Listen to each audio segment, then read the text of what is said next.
Hello friends, नमस्कार। मैं प्रतीक सहगल एक बार फिर से आपका स्वागत करता हूं इस चैनल पे।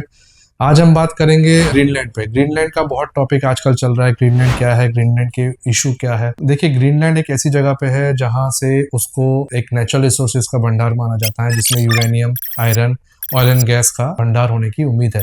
आज बहुत टाइम से रशिया उसके पीछे पड़ा था, बट जो उसकी सरकार है, डेनिश गवर्नमेंट, जो उसको सेमी ओन करती है, वो नहीं चाहती कि कोई और कंट्री वहाँ पे आए। इसीलिए वो वहाँ पे बहुत ज़्यादा सब्सिडी भी देती है और वहाँ पे ज़्यादा लोग रहते भी नहीं, क्योंकि उसका मैक्सिमम एरिया बर्फ़ से भरा हुआ है। क्योंकि उसकी सिचुएशन ऐसी है कि वॉर के टाइम पे वो इस पोजीशन पे है कि वहाँ से इजीली सब कंट्रोल होगा।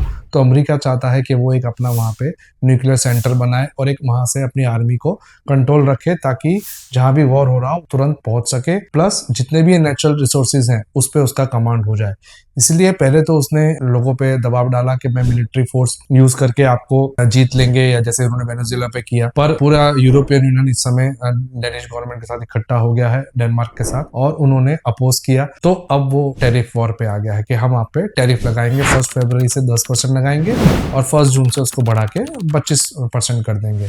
तो अब वो इस गेम पे आ गए। कहीं ना कहीं अमेरिका चाह रहा है कि मैं ग्रीनलैंड को ले लूं। उसने यहाँ तक ऑफर किया है कि $700 बिलियन में मैं आपको खरीद लेता हूँ। यूएस ने पहले भी ये किया हुआ है। 1800 सदी में 4 बार उन्होंने अलग अलग कंट्रीज को खरीदा है, और इस बार उसने यही ऑफर ग्रीनलैंड के साथ किया है। मतलब ये बड़ा अजीब है कि एक देश दूसरे देश को आज बिड कर रहा है कि $700 बिलियन में मैं आपको खरीद लेता हूँ, जिसका अपोज बट ऑब्वियस है डेनिश गवर्नमेंट ने किया हुआ है कि हम ऐसा होने नहीं देंगे, जिसका सपोर्ट उसको यूरोपियन यूनियन से भी मिल रहा है। जहां तक बात रही टैरिफ की, आज उन्होंने टैरिफ लगाया है, तो यूरोपियन यूनियन ने भी बोला है कि हम सामने आपके ऊपर भी टैरिफ लगाएंगे। अब यूएस जो ऑलरेडी इन्फ्लेशन से घिरा हुआ है, महंगाई है, वहाँ पे डेट बहुत ज़्यादा पाइल है। मैंने अपनी वीडियो में बताया था कि $1 ट्रिलियन उनको सिर्फ उसके इंटरेस्ट में देना पड़ रहा है, जिस वजह से डॉलर भी डेप्रिशिएट हो रहा है।